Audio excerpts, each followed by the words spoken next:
ვქნათ სარჩევი. ეხლა გახსნილი მაქვს სტუდენტების სამაგისტრო ნაშრომი, რომელსაც აქვს მექანიკურად გაკეთებული სარჩევი, ანუ გადმოტანილია, დაწერილია თითეული თავის სათაური, ქვეთავის სათაური და მიწერილი აქვს გვერდის ნომრები. მინდა გითხრათ, რომ Word-ში ამის გაკეთება გაცილებით უფრო მარტივად შეიძლება, ავტომატური ფუნქცია აქვს ჩაშენებული Word-ს და ამ ავტომატური ფუნქციის გამოყენებით ძალიან მარტივად შეიძლება სარჩევის მართვა, შეცვლა და ასე შემდეგ. რა უნდა გავაკეთოთ ამისთვის? თითეული თავი და ქვეთავს უნდა მივანიჭოთ შესაბამისი დონე, შეგიმჩნევიათ ალბათ, Word-ს აქვს ესეთი პატარა პანელი, რომელშიც მითითებულია heading 1, heading 2, title და ასე შემდეგ. ეხლა ჩვენ უნდა რუსულენოვან პროგრამაში ალბათ ცოტა სხვანაირად იქნება, მაგრამ ვიზუალით იცნობთ. შესავალს ვანიჭებთ პირველი დონის თითოეულ სათაურს, უნდა მივანიჭოთ რაღაცა დონე, უნდა ვუთხრათ პროგრამას თუ რომელი დონის სათაურია ესა თუ ის სათაური. შესავალი პირველი დონის სათაური მივანიჭოთ, შემდეგ მოდის ლიტერატურის მიმოხილვა, ასევე პირველი დონის იქნება. შემდეგ მოდის, ეს უკვე მეორე დონისაა და შესაბამისად უნდა ვუთხრათ, რომ ეს არის heading 2, მეორე დონის სათაური.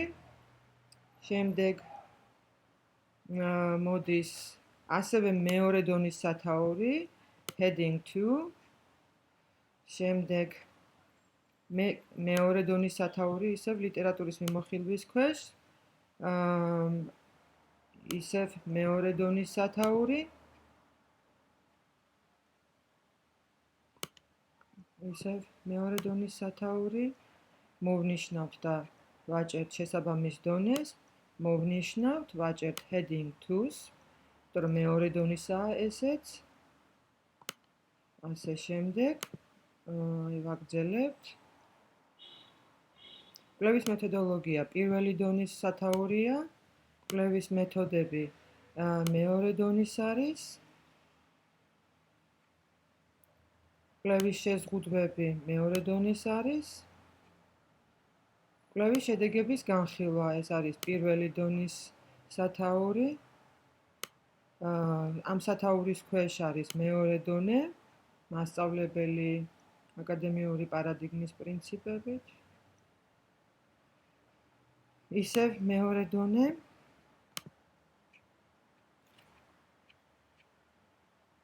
მეორე დონე. მეორე დონე.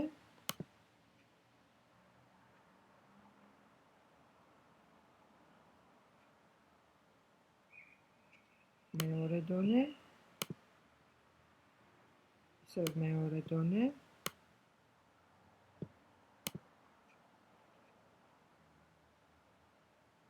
მივყვებით ტექსტს.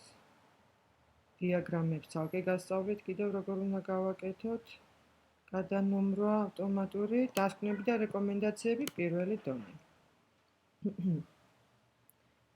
კიდევ ერთი, რომელსაც შეიძლება დასათაურება და სარჩევში გადატანა, ეს არის გამოყენებული ლიტერატურა და მგონი უნდა იყოს ასევე დანართები. ესეც პირველი დონეა. ავდივართ დოკუმენტის დასაწყისში, თავში.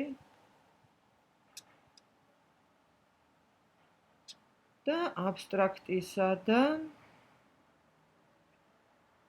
აქ შეგვიძლია ჩავსვათ უკვე ჩვენი ავტომატური სარჩევი. ამისთვის გადავდივართ, ეს მაკია ეხლა, მაგრამ დაახლოებით იგივე იქნება Windows-შიც. Document Elements.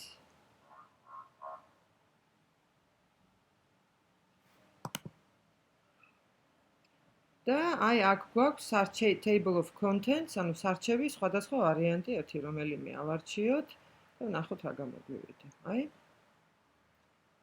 ჩვენი ახალი სარჩევი. ქართულად გადავაწეროთ, აქ Table of Contents ინგლისურადაა და გადავაწეროთ ქართულად. ესეთი სარჩევი გამოგვივა. თუ ჩვენ შევცვლით ჩვენს ნაშრომში თავებს, ქვეთავებს, სათაურს ანუ გვერდები ხშირად იცვლება ხოლმე და შესაბამისად ჩვენი სარჩევი უნდა მოვნიშნოთ და უნდა დავაჭიროთ update field. აი ესეთი გვაძლევს ორ ოპციას. როდესაც გვინდა მხოლოდ გვერდების ნომრების განახლება და მეორე opția, როცა განახლებული გვაქვს ასევე სათაურები, მაგალითად კვლევის მეთოდოლოგია, სახელი შევუცვალეთ, კვლევის მეთოდები დავარქვით. ამ შემთხვევაში დაგჭირდება აი ასეთი ფუნქციის გამოყენება, update, ანუ გავუკეთე განახლება მთელ სარჩევს. მაგრამ შეგვიძლია უბრალოდ როცა გვერდებს განვაახლებთ იმის გამო რომ რაღაც ნაწილი ტექსტის ქვემოთ ჩამოვწიეთ ან გადავიდანეთ სხვაგან, ამ შემთხვევაში გვჭირდება მხოლოდ update page numbers only. ვაჭერთ OK-ს. აი ესეთი ლამაზი სარჩევი გამოგვივიდა. იმედია თქვენც ადვილად გააკეთებთ.